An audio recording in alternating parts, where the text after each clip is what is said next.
Assalamualaikum warahmatullahi wabarakatuh. Selamat datang kembali di channel kami Suyud MN Chess. Di video kali ini saya akan mengajarkan ending ya.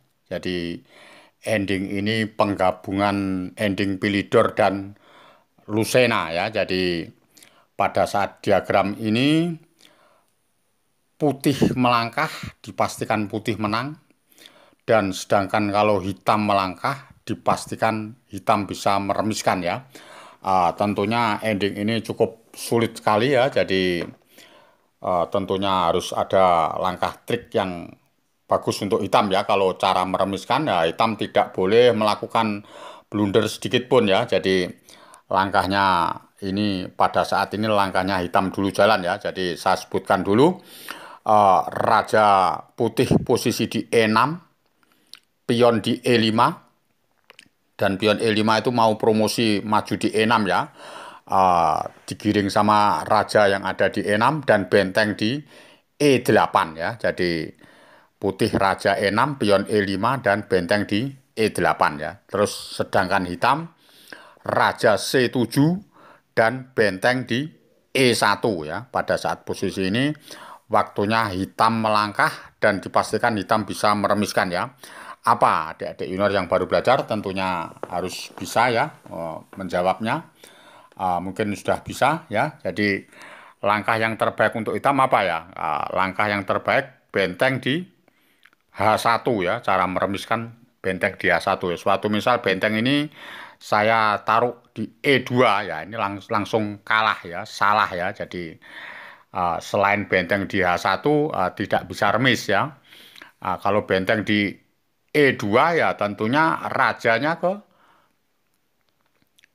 F7. Kalau raja di D7 baru pion di E6 cek ya. Jadi kalau raja di D6 baru benteng ke D8. Raja C7 baru pion E7 ya. Tentunya putih menang. Kalau benteng di F2 ya raja mendekati benteng hitam ya. Raja G6, benteng G2, raja di F5, benteng F2, raja di G4 ya. Supaya habis sekaknya. Kalau benteng di E2 nggak mungkin ya langsung promosi jadi menteri yang ada pion di E7 masuk di E8 ya. Oke ya.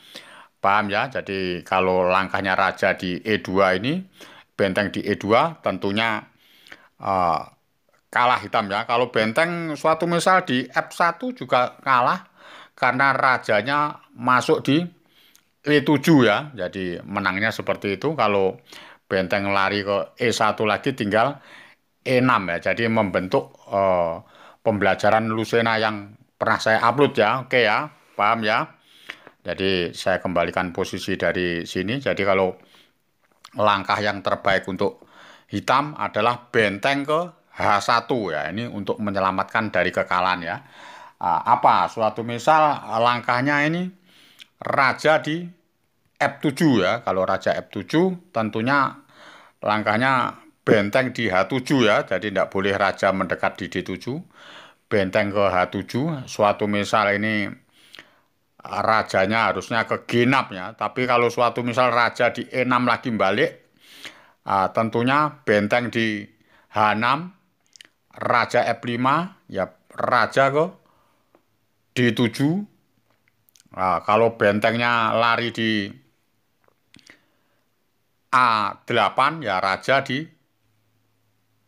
E7, benteng di A7 cek, raja di E8 ya. Jadi kalau tempo benteng B7 begini ya kita baris 6-nya harus dijaga. Benteng di A6 ya. Jadi kalau pion E6 ya, tentunya masuk di tarikan Philidor. Harus benteng di A1 ya. Jadi kalau raja di F6 mau mengancam checkmate ya dicek F1 sampai sak puasnya ya. Jadi biar menjauh dari pion ya. Paham ya? Adik-adik raja E5, benteng E1 raja F5, benteng F1 raja G4, benteng ke G1 raja F3 baru diancam benteng E1 ya, dan seterusnya. Tentunya remis ya. Oke ya, jadi cara pembelajarannya seperti begitu. Suatu misal apa? Jadi pas saya kembalikan posisi dari awal. Jadi pas posisi begini benteng H1, kalau benteng ke F8 ya, ini jangan bergerak ngecek ya, salah ya. Cuma dikembalikan lagi benteng di E1 karena benteng F8 ini mau nutup ya, mau nutup yang nanti dicek nutup di F7 atau F6 ya, tentunya putih bisa menang ya. Tapi kalau dia raja F6 ya jangan ngecek lagi benteng F1 salah ya. Kalau benteng F1 bisa kalah ya karena ada raja E7 ya dan menunjang pion maju di E6 ya. Jadi salah. Apa langkahnya? Ya harus raja di D7 ya. Jadi saya omongkan sulit ini hitam cara meremiskan ya. Jadi kalau ndak langkahnya ndak pas ya bisa kalah ya. Jadi raja D7 ini mencegah majunya pion yang ada di E6 ya. Jadi kalau benteng F7 cek ya tinggal raja di E8 lagi ya. Di tempo suatu misal benteng di A7 ya tinggal benteng ke E2 tempo juga ya. Jadi kalau pas posisi pion E6 baru dicek sampai sepuasnya ya. Suatu misal raja di E6 ya tinggal raja di F8 ya. Benteng di A8, raja di G7 lagi ya. Jadi kalau benteng di E8 ya harus tarikan lagi. Bentengnya ditarik di A2. Jadi jangan H2 karena menutupi ceknya ketutupan rajanya sendiri ya. Paham ya? Jadi kalau dia raja di 7 ya cek benteng A7, raja di D8 tetap ngecek benteng di A8, raja E7, benteng A7, raja E6, benteng A6, raja F5, baru raja F7 karena bentengnya sudah posisi di baris ke-6 ya. Kalau benteng di B8 ya tinggal raja E7, benteng di B7 cek, raja di E8 ya. Jadi kalau pion E6 ya terpaksa ada tarikan pilidor lagi ya. Tentunya remis, oke. Paham ya? Jadi kalau raja F6 dicek F1 sampai puasnya, oke. Kalau sudah paham ini, tadi waktunya hitam jalan remis, sekarang waktunya putih jalan menang. Oke, jadi saya kembalikan posisi dari awal.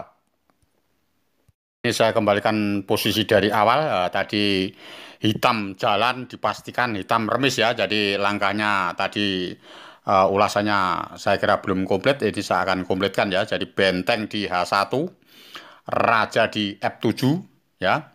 Tadi kalau benteng di F8 ya jangan ngecek. Kalau ngecek ya bisa kalah ya. Jadi kalau ngecek di H6 ya raja di E7, ngecek di H7 ya benteng di F7, tentunya hitam jadi kalah ya. Oke ya, paham ya adik-adik junior yang baru belajar, tentunya nggak boleh ngecek. Kalau benteng F8 ya tentunya bentengnya harus ditarik lagi ke E1 lagi ya, paham ya. Jadi kalau suatu misal tadi raja F7 ya bentengnya langsung ngecek di H7 ya, tadi tanda biru itu raja di E6 sudah kita bahas. Kalau raja G6 ya, jadi kalau raja G6 caranya gimana? Cara mengantisipasi supaya remis ya. Jadi cukup dengan raja di D7, jadi sama-sama saling mengancam. Jadi kalau bentengnya lari ya kita juga lari ya.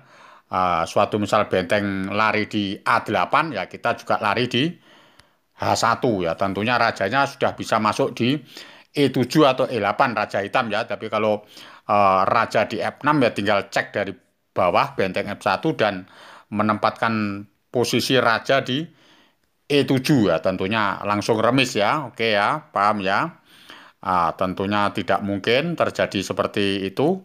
Kalau raja G6 ya harus raja di D7 ya. Jadi kalau raja makan H7 ya raja kali E8 ya. Tentunya raja G6 ya raja E7, raja F5, raja F7 ya. Jadi mengoposisi rajanya tentunya E6 ya raja di E7, raja E5 otomatis raja di E8 ya. Ini tentunya sudah paham sekali ya, remis ya.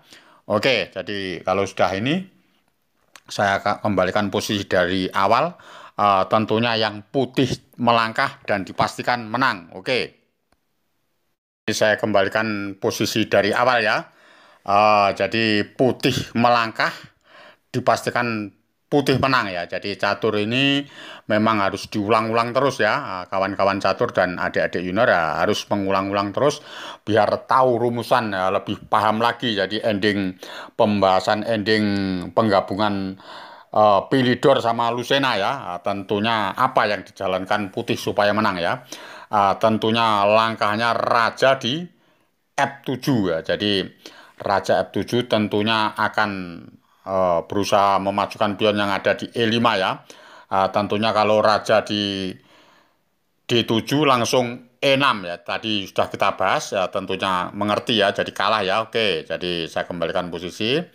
Tentunya benteng di H1 ya. Jadi kalau benteng di F1 bagaimana? Kalau benteng F1 ya tinggal raja di E7 ya. Tentunya pionnya ini bisa naik di E6 ya. Jadi kalau benteng di H1 ya tentunya benteng di F8 ya. Nanti ada tutupnya ya. Paham ya? Oke, jadi kalau sudah paham ya saya kembalikan posisi dari sini. Jadi benteng di F1 tentunya raja E7, raja D7 juga kalah ya. Jadi kalau benteng di H1, bentengnya ini di G8 ya.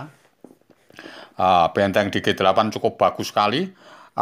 Tentunya benteng ngecek di H7. Nah, ini jangan lari ya. Cuma ditutup dengan benteng ke G7 ya. Jadi kalau makan nggak mungkin benteng kali G7, raja kali G7, raja D7, raja di F7. Tentunya putih menang nggak mungkin ya. Jadi saya kembalikan posisi dari awal. Tentunya dia benteng di H8 ya. Setelah benteng di H8 ini biasanya adik-adik catur junior dan kawan-kawan catur ini jangan ceroboh, kelihatannya langsung enak ya. E6. Nah, ini salah ya. Jadi langkah E6 ini langsung hitam bisa meremiskan lagi karena kecerobohannya seorang pemain putih ya. Tinggal raja di D6 kalau E6 ya. Raja di D6 tentunya bentengnya ini nggak bisa jalan ya. Jadi kalau benteng jalan kena cek ya. Tentunya kalau E7 ya langsung raja di D7 ya. Jadi langsung putih kena stalemate ya. Jadi bentengnya lari, dicek, rajanya lari, ya bentengnya digerakkan ya. Jadi langsung remis ya. Jadi perlu diingat ya, ini pembelajaran ini sangat mungkin sangat bermanfaat sekali ya adik-adik junior. Jadi jangan sekali-kali bermain E6 pada saat posisi begitu ya. Ini perlu diingat ya. Apa langkahnya selain E6 ya? Jadi ditempo dulu dengan raja di E7 ya. Jadi jangan sekali-kali E6. Jadi langkahnya langsung raja di E7 dulu. Jadi E6-nya ditunda ya. Kalau E6 hitam langsung bisa meremiskan ya. Jadi apa langkahnya ya? Suatu misal dia cukup dengan raja di C6, barulah pion di E6 jalan. Setelah raja masuk di E7 ya. Jadi kalau raja ke C7 ya, barulah rajanya ngecek di F6. Jadi yang ngecek bentengnya, benteng ngecek di G7 itu ngecek di rajanya ditaruh di F6 berarti bentengnya yang ngecek ya. Jadi apa langkahnya? Jadi kalau raja di D6 langsung benteng di D7 otomatis dia lari di lajur C baru ditarik benteng ke D1. Jadi langsung menang. Kalau apa ini? Jadi pionnya ini mau dimajukan ya. Jadi kalau benteng di H6 cek otomatis raja di F7 ya. Jadi kalau benteng di H7 ya tinggal raja di G6. Jadi ceknya habis ya. Jadi kalau ditarik benteng di H2 ya tentunya maju pion di E7 ya. Jadi kalau benteng di E2 ya rajanya langsung ke F7 ya. Jadi mau menjadikan pion. Kalau benteng di F2 lagi cek, raja sembunyi di E8 ya. Jadi kalau raja C7 ya pernah saya uploadkan pembelajaran penggabungan Lucena rumusnya baris keempat ya. Jadi saya ulang lagi benteng di C1 otomatis raja di B7 baru benteng di C4 ya. Jadi rumusnya baris keempat ya. Kalau benteng F1 ya ini raja di D7 ya. Jadi kalau benteng di D1 cek ya raja di E6, benteng E1 raja di D6 ya. Jadi kalau benteng balik lagi D1 raja di E5, benteng di E1 baru ditutup benteng di E4 ya. Jadi langsung menang ya. Jadi suatu misal tadi pada saat posisi begini dia tidak ngecek di benteng D1 ya, mungkin langkahnya raja di atau benteng di tempo di E2 ya. Berarti kita benteng di E5 ya. Jadi ditutupkan bentengnya di lajur 5. Nantinya akan ditutup suatu misal benteng E1 ditutup benteng di E5 ya. Suatu misal tadi begitu ya. Jadi kalau raja dulu yang di B6 ya. Kalau raja di B6 langsung dibunyikan cek benteng di C6. Jadi kalau raja di B7 ya baru benteng di C5 akan menutup ke benteng E5. Jadi kalau nggak mungkin, jadi kalau raja B5 ya benteng di C5, ya, raja B6 benteng di E5. Tentunya langsung menang ya. Oke ya, paham ya? Oke, jadi saya kalau sudah paham saya kembalikan posisi dari awal tadi. Oke, jadi saya kembalikan posisi dari sini dulu ya. Jadi biar paham. Nah, itu tadi kalau rajanya lari di D6 ya. Tapi kalau raja di D8 beda lagi. Jadi jangan ngecek di D7. Nah, nanti bisa remis ya. Tentunya langkahnya ditempo lagi. Raja di F7. Ini tanda seru sekali ya, raja F7. Kalau raja di balik lagi di C7 ya, baru benteng ditarik di G1 ya. Caranya seperti gitu. Jadi kalau raja di D8 lagi nggak mungkin karena ada cek ke benteng di D1 ya. Oke ya, paham ya. Jadi tentunya bentengnya ngecek di H7 baru ditariknya raja di G6 mengancam benteng ya. Jadi kalau benteng di E7 nggak mungkin ada raja F6, raja D6 benteng ke D1 nggak mungkin, pasti kalah. Tentunya kalau benteng di H2 ya tinggal dibatas ya, ingat-ingat benteng di D1, benteng di G2 masuk, raja di F7, benteng F2, raja di E8, benteng di E2 baru E7 membentuk jembatan Lucena ya, baris keempat ya. Suatu misal tadi setelah dicek raja di E8 dia tidak benteng E2 mungkin benteng di H2 ya langsung aja maju E7 jadi nggak akan kesulitan ya. Jadi kalau dicek di H8 cukup dengan raja di F7, benteng cek di H7 tentunya raja balik lagi di F8 mau promosi, kalau benteng lagi balik di H8 tinggal raja G7 tentunya langsung menang ya. Jadi kalau benteng di E8 ya tinggal dideketin raja di F7 ya. Jadi sudah tidak ada langkah ya, paham ya. Oke, jadi kalau sudah paham saya teruskan membentuk baris Lucena tadi ya. Benteng di F2, raja di E8, benteng H2 sudah, benteng E2 baru E7. Kalau benteng F2 ya kayak tadi rumusannya membentuk jembatan Lucena ya. Jadi benteng di C1, raja di B7, benteng di C4 dan seterusnya. Oke ya. Jadi pembelajarannya sampai di sini dulu, ending Raja Benteng Pion melawan Raja Benteng. Jadi penggabungan Philidor sama Lucena. Jadi memang catur harus diulang-ulang ya kawan-kawan catur dan adik-adik junior. Tentunya biar melekat cara pembelajarannya. Oke. Jika senang dengan ending pembelajaran Philidor Lucena ini, silahkan subscribe, like, komen, dan nyalakan lonceng notifikasinya. Salam Gen Unasumus, kita satu keluarga. Wassalamualaikum warahmatullahi wabarakatuh.